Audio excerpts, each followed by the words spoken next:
एक बार भगवान बुद्ध जेतवन विहार में रह रहे थे। भिक्षु चक्षुपाल भगवान से मिलने के लिए आए थे।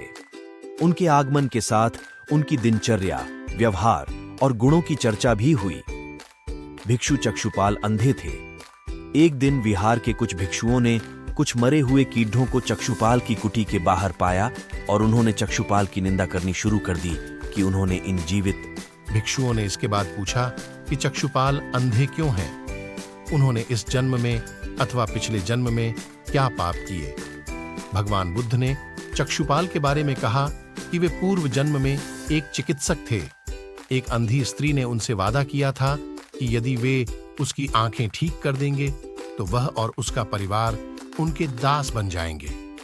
स्त्री की आंखें ठीक हो गईं, पर भगवान बुद्ध अपने अनुयायियों के साथ किसी गांव में उपदेश देने जा रहे थे। उस गांव से पूर्व ही मार्ग में उन लोगों को जगह जगह बहुत सारे गड्ढे खुदे हुए मिले। बुद्ध के एक शिष्य ने उन गड्ढों को देखकर जिज्ञासा प्रकट की, आखिर इस तरह गड्ढे का खुदे होने का तात्पर्य क्या है? बुद्ध बोले, पानी की तलाश में किसी व्यक्ति ने इतने गड्ढे एक बार भगवान बुद्ध भिक्षा के लिए एक किसान के यहाँ पहुंचे।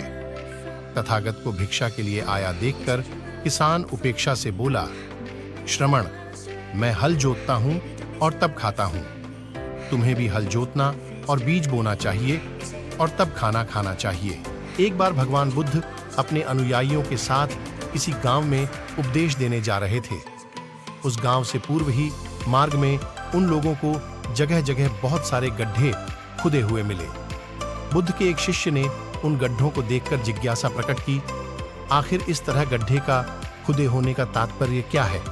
बुद्ध बोले, पानी की तलाश में किसी व्यक्ति ने इतने गड्ढे भगवान बुद्ध का जब पाटलिपुत्र में शुभागमन हुआ तो हर व्यक्ति अपनी अपनी सांपत्तिक स्थिति के अनुसार उन्हें उपहार देने की योजना बनाने लगा। राजा बिंबिसार ने भी कीमती हीरे, मोती और रत्न उन्हें पेश किए। बुद्ध देव ने सबको एक हाथ से सहर्ष स्वीकार किया। इसके बाद मंत्रियों, सेठों, साहूकारों ने अपने अपने उपहार उन्हें अर्पित किए और बुद्ध देव ने उन सबको एक हाथ से स्वीकार कर लिया। इतने में एक बुढ़िया लाठी टेकते वहां आई। बुद्ध देव को प्रणाम कर वह बोली, भगवान, जिस समय आपके आने का समाचार मुझे मिला उस समय मैं यह अनार खा रही थी। मेरे पास कोई दूसरी चीज न होने के कारण मैं इस अधखाए फल को ही ले आई हूं। यदि आप मेरी इस तुच्छ भेंट स्वीकार करें तो मैं अहोभाग्य समझूंगी। भगवान बुद्ध ने दोनों हाथ सामने कर वह फल ग्रहण किया। राजा बिंबिसार ने जब यह देखा तो उन्होंने बुद्ध देव से कहा, भगवान, क्षमा करें, एक प्रश्न पूछना चाहता हूं।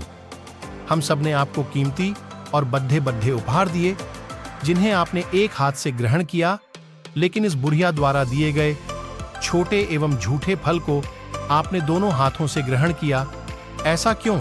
यह सुन बुद्ध देव मुस्कुराए और बोले, राजन, आप सबने अवश्य बहुमूल्य उपहार दिए हैं, किंतु यह सब आपकी संपत्ति का 10वां हिस्सा भी नहीं है।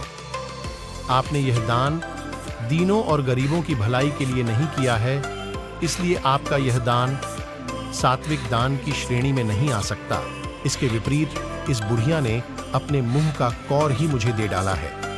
भले ही यह बुढ़िया निर्धन है, लेकिन इसे संपत्ति की कोई लालसा नहीं है। यही कारण है कि इसका दान मैंने खुले हृदय से दोनों हाथों से स्वीकार किया है।